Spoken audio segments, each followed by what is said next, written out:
ভারতে সবচেয়ে বেশি বই পড়া কয়েকজন মহান ব্যক্তিত্বের তালিকা। 1 আচার্য রজনীশ ওশো প্রায় 2 লক্ষ বই পড়েছেন বলে জানা যায়। 2 ড ভীমরাও রামজি আম্বেদকর, তিনি জীবনে প্রায় 60,000 বই পড়েছেন বলে ধারণা।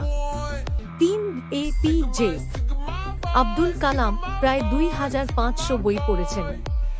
4 সর্দার ভগৎ সিং, মাত্র 23 বছর বয়সেই তিনি প্রায় 2300 বই পড়ে ফেলেছিলেন। শিক্ষক, পরীক্ষায় তুমি ফাঁকা কাগজ জমা দিলে কেন? ছাত্র, স্যার, প্রশ্নগুলো কঠিন ছিল। শিক্ষক, তাহলে লিখতে পারতে না?